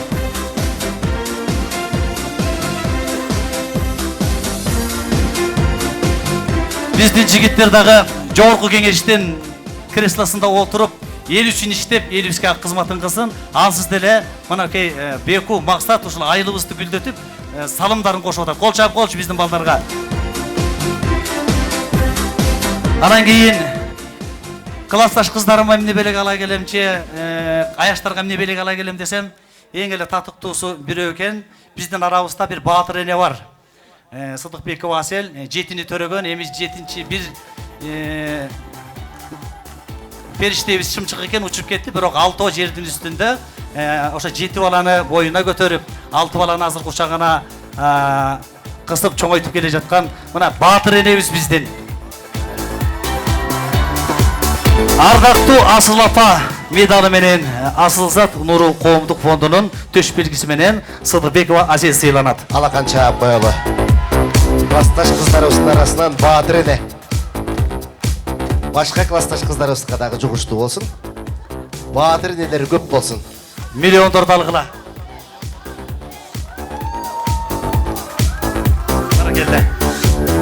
Ошону менен биргеликте ардактуу меймандар, кадырлуу коноктор, мен ушул жерге ошол мен сыймыктанган классташтарымды сөзгө чакырайынчы. Жогоруда айтылгандай, айылдык кеңештин төрагасы Султанғазы уулу Бекболот менин досум депутат айыл жактан кеп курат дейт. Мынакей депутат досум алдыга келди. Жана ошондой эле Акмойын муниципалдык тазалык жашыл аймагынын директору Босунбай уулу Максат. Кыргыз Республикасынын дин мусулмандар башкармалыгынын Атбашы районундагы өкүлү Акмойын айылынын имамы Дүйшөнбек уулу Ырысбек. Кол чапаңыздар. Мен bir классташым менен таң калам да. Өзү Акмойундан төрөлгөн. Бирок кыргыз жери Собстонун кыйласынан Ошсонун деп Ордолу Ошто барып, ошол жерде кызмат өтөп атат. Ошол жерде Чаканташ деген сары таш чыгарган бир чоң фирма бар. Болгон азыр тиги атпай журт үй салып жаткан сары таштарды биздин классташтар тилип чекесинен чыгарып атат да. Ошол мекеменин инженери Калчаев Рахатты чакырып коелучу. Көп кырдуу, бир сырдуу. Калчаев Рахат классташыбыз. Классташтардын ак тилеги бар. Анда жалпы бар дос ардактуу меймандар, эл сыймыгынын ээси Жапаркулов Ырысбек, мынакей Ырысбекти карап түздөнүп, Ырысбектен билбегенибизди сурап, уруксат сурап аргандай бир нерселерден ушинтип жүрөбүз иши кылып. Анан досум бизге көп жолду ачып, көп нерсени көрсөтүп берет. Ооруп калсак, антип минтип калсак, дем салат. Жакында балдар анча мынча үйлөнгөн табыз, нике кыям деп атат. Кыздар турмушка чыгам деп атат, нике кыям деп атат. Жашы кеткендерди билбейм, барып эле бирдеме айтып алып калат, анан билбейм иши кылып. Жамандык жакшылыкта ушул эске келет алтыным, анан мен эске келет экенмин. Тамада катары. Кол чаап коелу Жапаркулов Ырысбек Дүйшөнбекович. Баракет. Саламатсыздарбы? Урматтуу Акмойын айылынын тургундары, жана алтындай болгон биздин классташыбыз кыздар, жана бизди А тамгасын үйрөткөн эжелер, жана биздин оорун колдон алган, жеңилин жерден алган биздин классташтар. 20 жылдык мааракеңиздер кут болсун. Биринчиден ушул баардык бизди ушул дүйнөгө алып келген ата-энелерибизге таазим этебиз. Экинчиден бизди 1-класстан 11-класска чейин А деген тамганы үйрөтүп, тамганы эле үйрөтпөстөн жашоонун тартибин үйрөткөн агайларга, эжелерибизге таазим. Ушул мааракеңиздер кут болсун. Биринчиден кыздар, биз сиздерди куттуктайбыз. Баарыңыздарды көрө элек экенбиз, мына азыр көрүшүп, баарыбыз кубанычта болуп турабыз. Ушул жезделер менен бактылуу болгула, аман жүргүлө. Жана ошондой эле классташтарыбыз барсыңарбы? Аяштарыбыз менен, алтындай болгон аяштарыбыз менен аман болгула, бактылуу болгула. Баарыңыздарга чоң рахмат.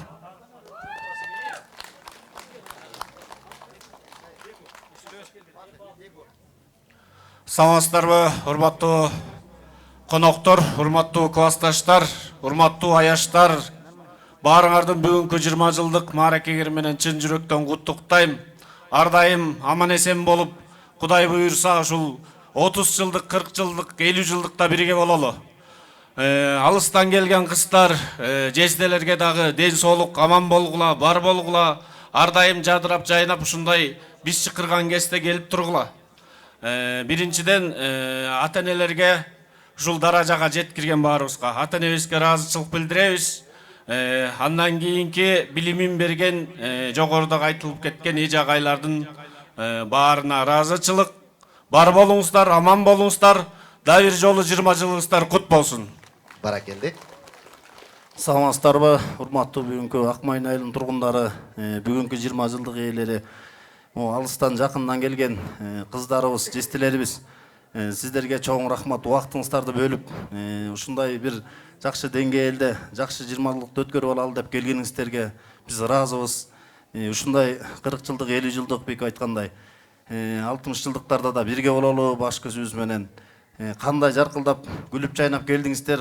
Кайра Кудай буйрса 2 күнүн ичинде ошондой үйүңүздөргө жетип алыңыздар. Бар болуңуздар, аман болуңуздар. Жалпы Акмойын айылы өнүккөнүн үстүндө жакшы күндөрүбүз көп болсун. Жалпы 20 жылдык ээлери, балдар, аяштар, баарыңыздарды бүгүнкү 20 жылыңыздар менен куттуктайм. Бар болуңуздар. Рахат классташыбыз. Мен атайын булардан кийин сүйлөйүн деп чечтим да. Депутат, директор, имамдардан кийин сүйлөсө, менден кийин буларга болсо болбой калат. Саламатсыздар урматтуу Акмойын айылынын тургундары. Мен биринчиден классташтардан биринчи ошо ата-эне бир туугандардан ата-энелерден, мугалимдерден баштагым келип атат да. Жана бул жерден биздин классташ кыздарыбыз айтып кетти, балдар айтып кетти.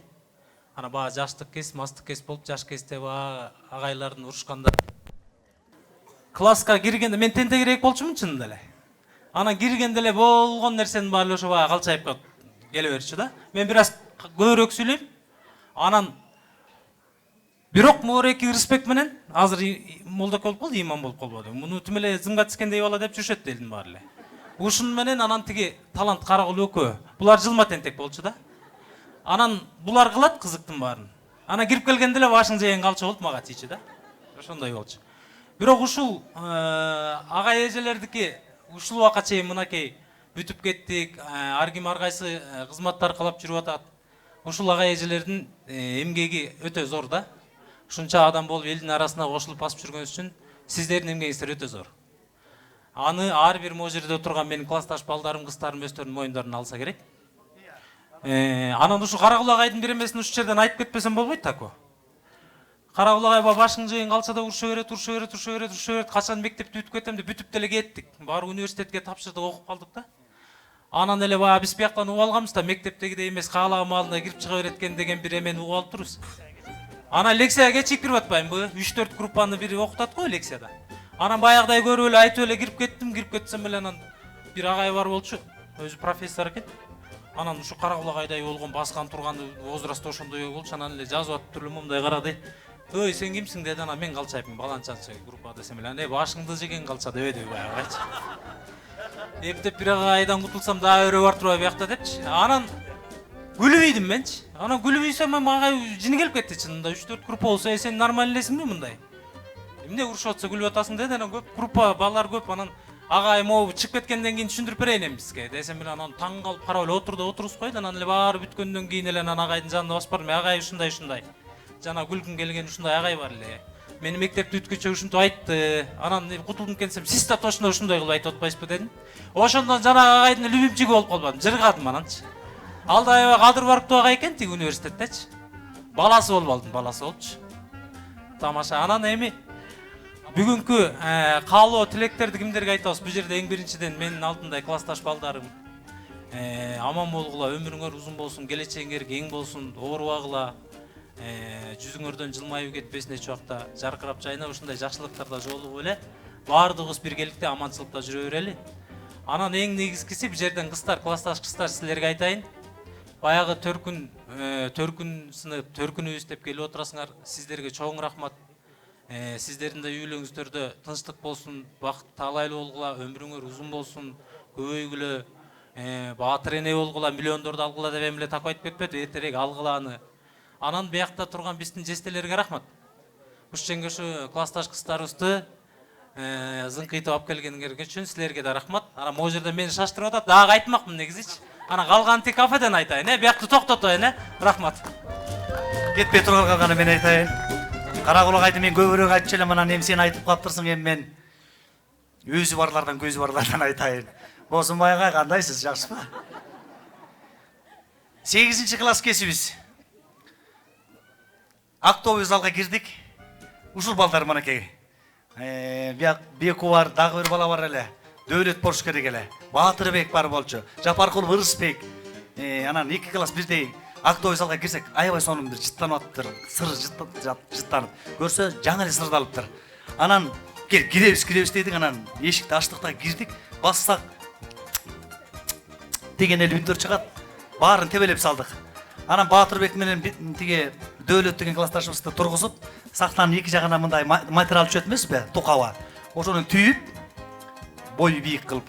Анан кимдин буту Жекичан, ким каратысмен, Баатырбекти ким бетке тебет, Дөөлөттү ким бетке тебет деп тигини чибирлеп теп, сахнадан бияка сальта түшүп ушинтип ойноп атабыз. Ойноп атсак эле Босунбай агай кирип келди. Кирип келип элек. Ким баштады деди.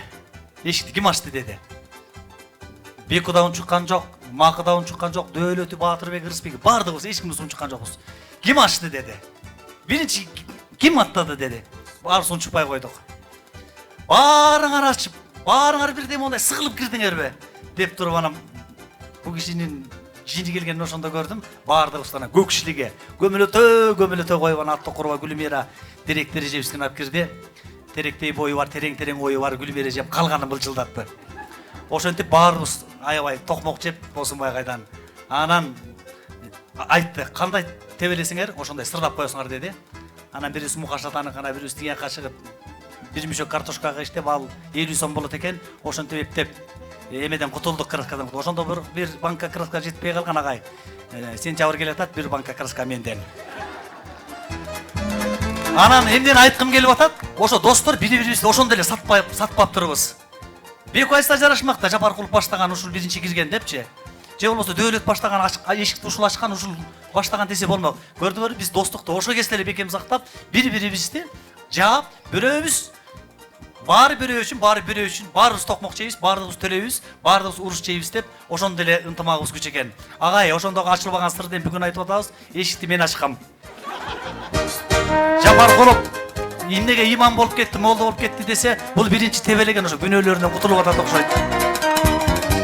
Анан ушуну менен эле кутулуп кеткен жокпуз, урматтуу агайын туугандар. Биз ошо чырпык сайсаң чынар болот дейт. Ушул жердеги балдардын баардыгы бир тамчыдан суу куюп тамырына.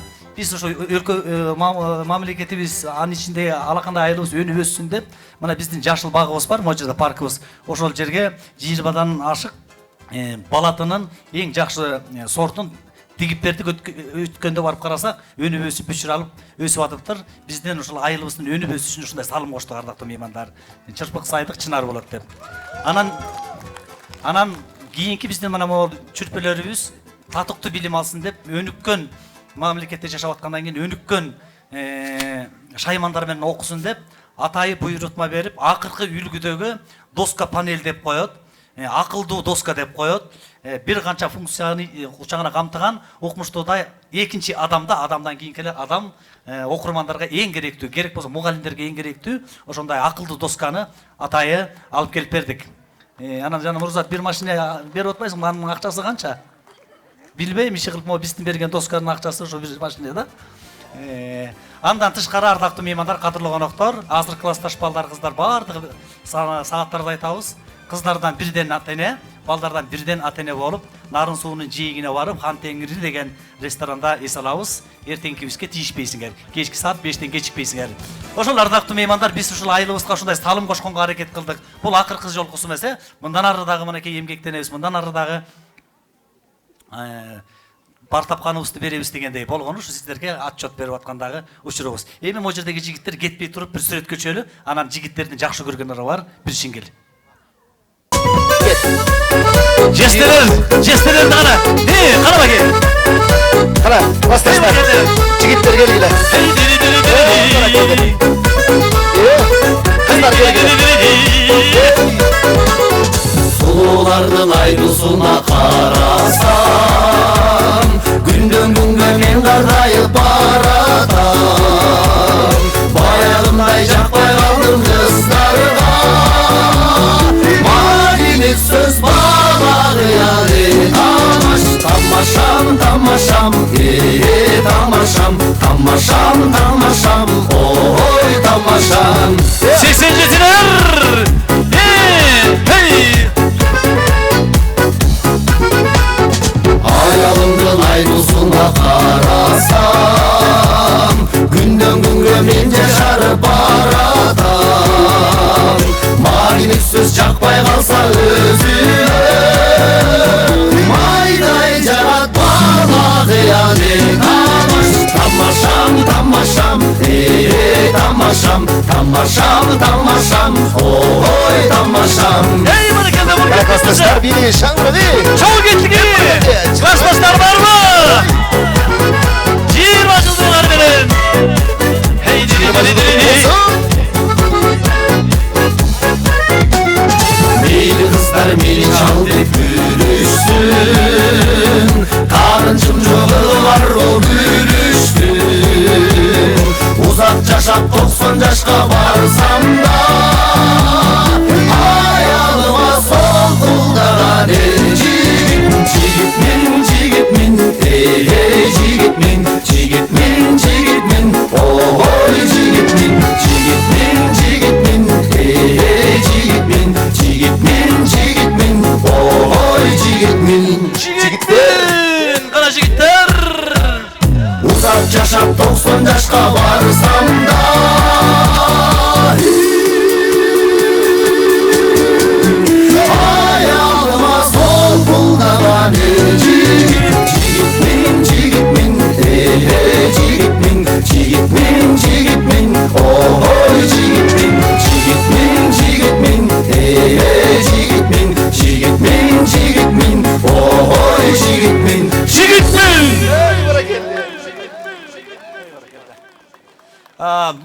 Азат менен Гүлжамалды эске алып коелу. Кечинде ресторанда белек алганга татуктуу бийлеп атасыңар. Ну жетелексиңер, бирок аракет кылгыла дагы. Мен тарбия завучу Бакыт агайды чакырып алалы, уруксат болсо.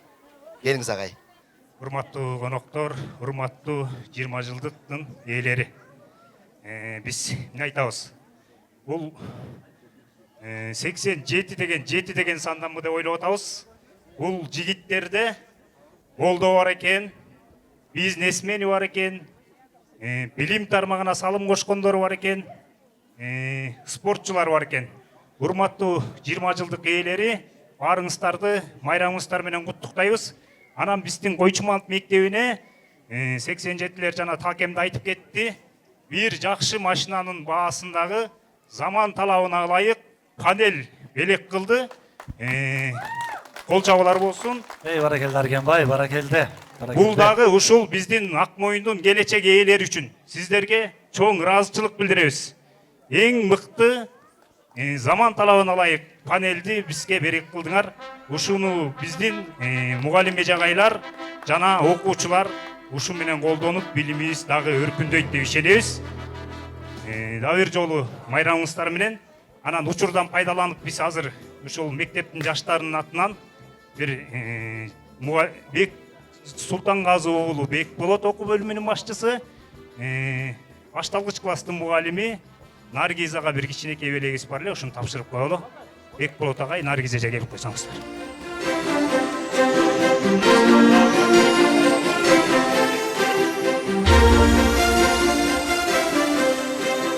Мунун ичинде айтылбай калган ырлар, сырлар, бир топ нерсе бар. Майрамыңыздар менен. Келди, баракелде. Бар болуңуз, Бакыт агай, бар болуңуз. Ардактуу меймандар, кадырлуу коноктор, 21 жылдан бери бизде колдон колго өтүп, муундан муунга өтүп келе жаткан ынтымак кербени бар, 20 жылдык кербени бар. Азыркы термин менен эми муну эстафета деп эле койдук. Алтындан бүркүтүбүз бар. Мына ошол алтын бүркүттү кадырлуу коноктор, ардактуу ата-энелер, айыл тургундары, Кудай буйрса айдан аман жылдан эсен болсок, бизден кийинки бүтүп кеткен бүтүрүүчүлөр эмдиги жыл ушул жерде амандашып, саламдашып, ак тилеги, аруу таза ой тилектери менен 20 жылдыкты өткөрө турган эмдиги жылкы 20 жылдык ээлерин чакырып алалы. Кол чабып анда чыңгызбай эстафетаны жылкы агалар келип өткөрүп берели, баракелде. Эстафета ээлери 88 жылкы агалар.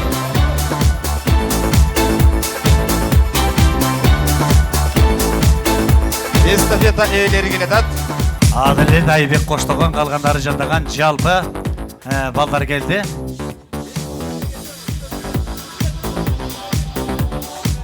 Баракелде. Кыяз кел. Рахат кел. Саламатсыздарбы, урматтуу айыл тургундары, агай эжелер. Ушул туулган айылыбызга келип, отчет берип, 20 жылда кандай өзгөрдүк, кандай болду деп сиздерге алдыңыздарга келип отурабыз. Баарыңыздардын бүгүнкү майрамыңыздар кут болсун. Кийинки 88 жылкы биздин инилерибизге бүгүнкү эстафетаны тапшырып коелу. Шартын айтып коелу, 1 жыл бою бактык. Агалардын аманатына кыянат кылбай, убагында суусун берип, жемин берип, жылуу жерге үшүтпөй, аманатка кыянат кылбай, буюрса сиздер дагы 89дарга өткөрүп берет деп ишенебиз. Муну кайсы жерден гана баккан жокпуз, балкон шаарга чейин алып бардык, томогосун чечип алып. Анда кыяс. Кол чабуулар менен 88дер Акмоюндун азаматтары келе жаткан 20 жылдыгыңар кут болсун. Баракет. Айбек өзүң куттуктосуз. Саламатсыздар, урматтуу ата-энелер, бир туугандар, мугалимдер, эжагайлар, жана бүгүнкү күндүн күйөрмандары. Айкелер, эжелер, жеңелер, жестелер, баардыгыңыздарды бүгүнкү майрамыңыздар менен чын жүрөктөн куттуктайм. Баарыңыздардын ишиңиздерге ийгилик, үй бүлөңүздөр менен аман эсен болуңуздар. Жана ошондой эле эжагайлар баарыңыздарды ушунча деңгээлге жеткирип, бизди багып өстүрүп, таалим, тарбия берип, сиздерге чоң рахмат, таазим болсун. Дагы бир жолу майрамыңыздар кут болсун. Ардактуу айыл тургундары, биздин бүгүнкү 20 жылдык мааракебизге өзгөчө салым кошкон биздин классташ балдарыбызга, кыздарыбызга терең ыраазычылык жана ошондой эле ушул бүгүнкү биздин жолугушуу кечебизге өзүнүн өнөрүн тартуулап, Ак Моюндун уулу катары мынакей жалпы бизге кызмат кылып берген өзүңүздөрдүн сыймыктуу уулуңуздар Чыңгыз уулума бир кол чаап коелу. Баракелде, бар бол, чикем бар бол. Жана 20 жылдык кечени уюштуруу тобу бар. Уюштуруу тобунун башында турган жигиттер, ошолордун бирөөсү, өзгөчөсү Кыргыздын эрке баласы, Ак Моюндун эрке баласы Таран Каракулов уулуңуздар. Кол чаап коюңуздар. Болончу, ырчы, Ариф, Кубанычка кол чаап коелу. Бекболот максат эми бир бетиң өксөң бир бетиң калат дейт Микубай, Адилет. Баардыгыбыздын бүгүнкү 20 жылдык тоюбуз, баарыңарга терең ыраазычылык билдиребиз. Кечки саат 5-те кыздардын ата-энелеринен бирден өкүл, балдардын ата-энелеринен бирден өкүл, кечикпей, түгөл, толук Нарын шаары Хан Теңир ресторанында жолугабыз. Ал эми баардыгыңыздарды урматтайбыз. Бүгүнкү 20 жылдык мааракебиз кут болсун! Жолдор кезигер, тосуп алчы мен баратам, сагыныч